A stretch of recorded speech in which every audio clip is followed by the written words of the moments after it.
Halo, assalamualaikum teman-teman Jajilogi. Apa kabar? Didoain pasti pada sehat keluarga ya.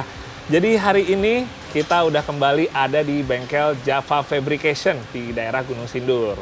Pastinya kita hari ini akan ngelihat lagi progres dari Verosa kandasnya ya. Kira-kira udah seperti gimana. Nah, ngomong-ngomong ini sekarang tanggal 24 April. Jadi kurang lebih sekitaran 3 minggu lagi menuju pameran di Elite Showcase.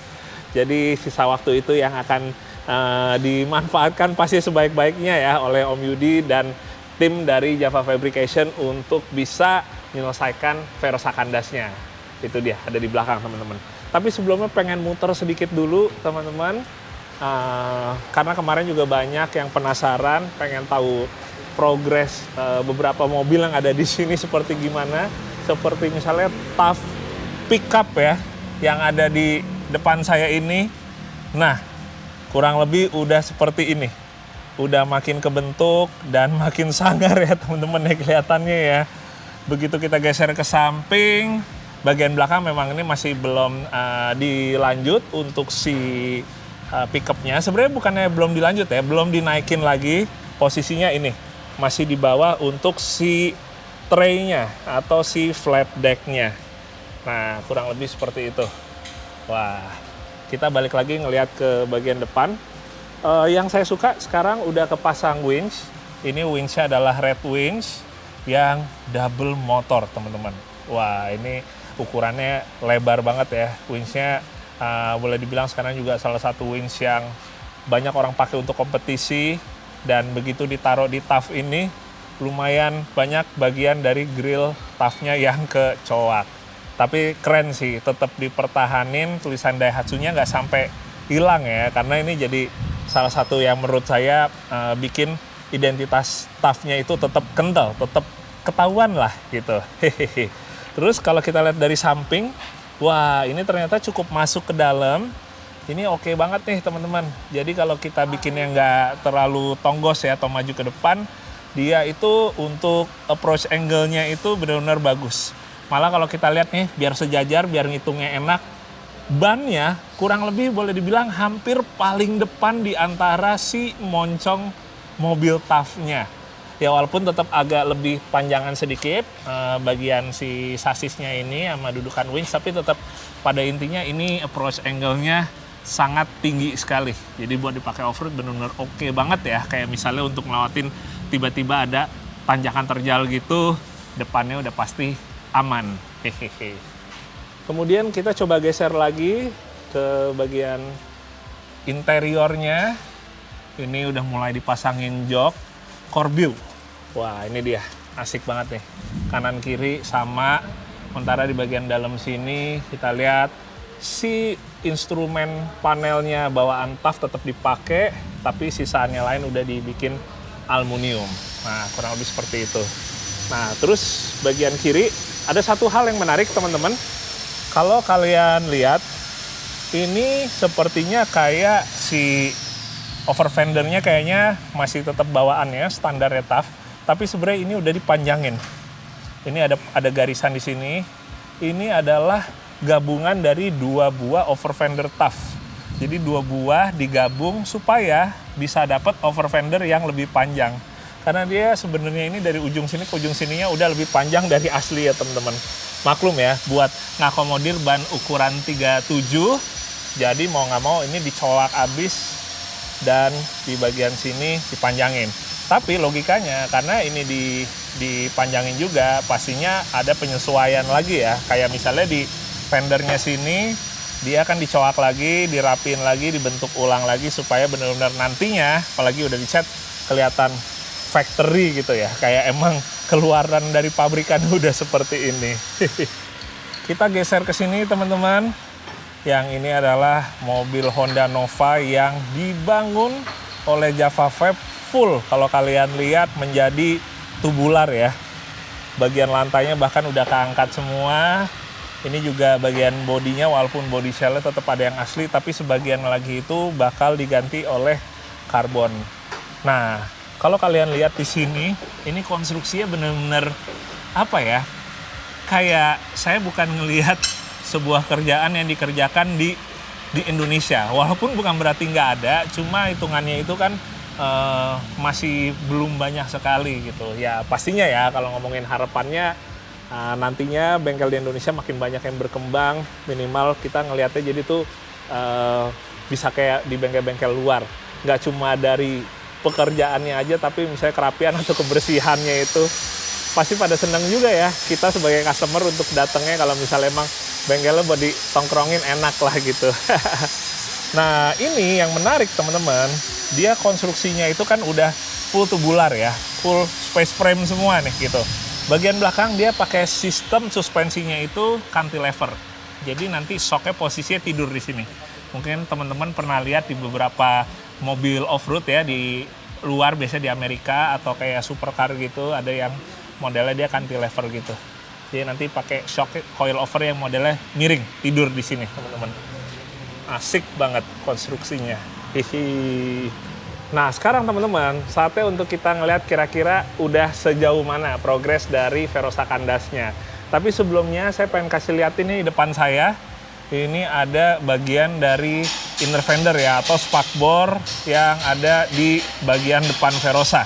Ini baru selesai dicat lagi karena habis dicolak untuk penyesuaian si tower shock yang baru ya. Kita akan coba lihat nih. Nah, posisi Verosa kandas ini sekarang kita naikin supaya ngelihat ke bawahnya lebih enak. Sekarang ini suspensi bagian depan dan bagian belakang udah boleh dibilang 99% jadi teman-teman. Tinggal ya finishing aja sama nanti pengecekan terakhir ya, final ya. Nah, sekarang dengan kondisi ini dinaikin, ini kurang lebih rodanya posisi paling turunnya segini nih. Ini hitungannya cukup molor, cukup turun ke bawah untuk ukuran pakai suspensi independen. Jadi kurang lebih ini jaraknya sekitaran 1 jengkal. Dia hitungannya bisa cukup turun, cukup panjang. Kenapa? Karena posisi dari si arm Vitaranya itu ya, atau escudonya, dia posisinya di dalam sasis teman-teman. Nih ya, coba kita lihat sebentar, bantu pakai lampu. Oke. Nah, ini sasisnya di sini. Sementara posisi armnya lebih ke dalam lagi. Nah, persisnya ada di sini. Itu dia, makanya konstruksi seperti ini juga ngebuat si jarak main turunnya lebih banyak ya. Tapi sebenarnya bukan itu yang dibutuhkan. Kasarannya dalam tanda kutip, untuk itu tidak penting karena mobil ini bukan untuk dipakai di jalanan off-road yang nggak rata sehingga butuh travel yang panjang. Enggak sih, hanya lebih ke arah ini efeknya aja dengan konstruksi seperti ini. Jadi dia di bagian tengahnya ini dibikin cradle lagi teman-teman. Yang bagian belakang seperti ini cradle-nya, dia ada baut di knockdown, jadi kalau kita mau ngebuka-buka apa segala macam lebih gampang, kurang lebih seperti itu. Nah, jadi kalau ini kan sasisnya masih sasis aslinya, dia ditambahin aja penguat di sini, sementara di bagian sini dilas juga untuk megang bagian depan dari arm escudo, sementara yang bagian belakang megang armnya itu ke sini nih. Kemudian lanjut, ini shocknya masih pakai bawaan dari escudo, nggak diapa-apain sama sekali. Sementara ini adalah untuk si balonnya, airsusnya.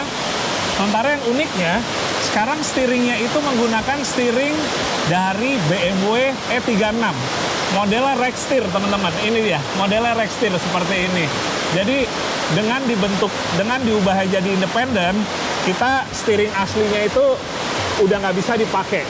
Jadinya karena steering aslinya udah nggak bisa dipakai, dimodif lah menggunakan steering rack BMW ini sampai ke ujungnya. Nah, dan sekarang dengan kondisi kayak gini teman-teman, ini kalau misalnya kayak dibelokin, dia itu boleh dibilang beloknya cukup patah ya. Beloknya cukup patah dan di satu sisi juga masih bisa dimainin untuk si cambernya dan juga untuk casternya bisa disesuaikan nih. Oke teman-teman, kita akan lanjutin untuk ngelihat bagian suspensi belakangnya ya. Ini ngomong-ngomong lumayan gerah. Tapi di satu sisi tiba-tiba hujan deras dan sorry banget kalau jadi berisik.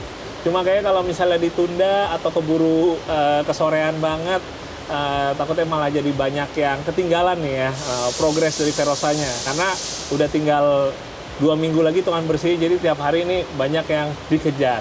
Nah, jadi kita lanjut.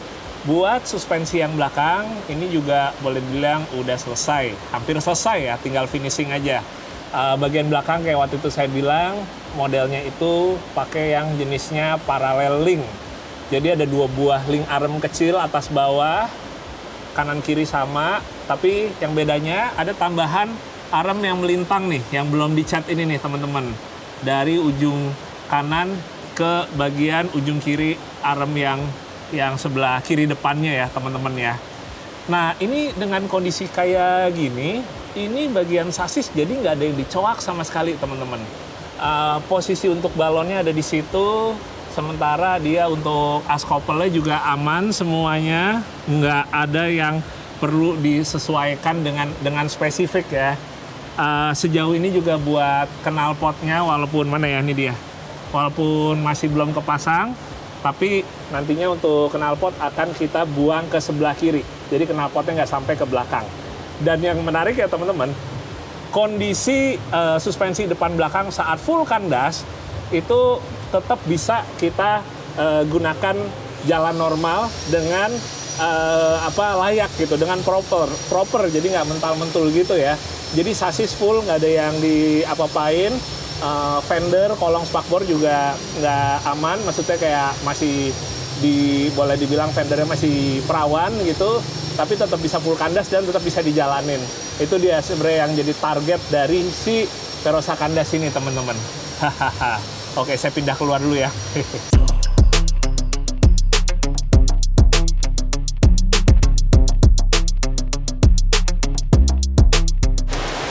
Oke teman-teman, wah tadi udah sempat berhenti sebentar hujannya, tapi deres lagi, berisik lagi.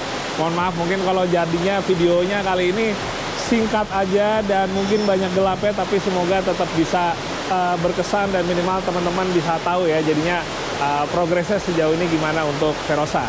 Tinggal 2 minggu lagi nih hitungannya sebelum Verosa kandas ini akan muncul di ICE BSD, tepatnya di Elite Showcase nama pamerannya. Sebenarnya masih ada tambahan lagi beberapa, tapi mungkin nanti di video berikutnya aja. Pertama kita buka dulu. Ini teman-teman, sekarang udah ada roll bar-nya nih. Wah, jadi udah makin menguatkan konsep 90s-nya lagi. Cuma roll bar-nya ini akhirnya karena kepalang nanggung juga, kita bikinnya bukan bohong-bohongan ya, sayang juga. Jadi emang bikin beneran roll bar pakai pipa seamless, dilas yang bener, di bagian siku-sikunya, di bagian plat reinforce gini. Akhirnya sekalian aja kita bikin yang rapi, karena juga Om Yudi dari Java Vape juga pengennya ya udah ininya sayang kalau cuma bohongan aja ya. Kurang lebih jadi seperti itu teman-teman. Kemudian buat joknya juga udah datang. Joknya kita akan pakai Recaro jaring, akan dipasang 2 tetap, dan terus nanti akan ada juga seat belt 4 titik merek Sabelt dari tahun 90-an juga, alhamdulillah nemu juga. Biar lebih nguatin lagi kesan retronya ya, 90-annya lagi gitu. Kurang lebih dirinya seperti ini teman-teman. Tadi lupa belum kasih liatin kandasnya segini, dan kondisi dibelokin patah kanan kiri dia tetap nggak mentok sama sekali, alhamdulillah. Jadi dengan kondisi segini tetap bisa jalan dengan proper ya. Baik secara pantulan suspensinya maupun untuk clearance-nya ya. Jadi tetap nggak ada gesrot di mana-mana. Ya teman-teman, paling segitu dulu buat sekarang. Terima kasih yang udah support selalu channel JJ Logi. Sekali lagi mohon maaf kalau berisik dan juga gelap. Kita akan ketemu lagi di video yang berikutnya. Oke, sehat-sehat buat kalian semua. Dadah, assalamualaikum.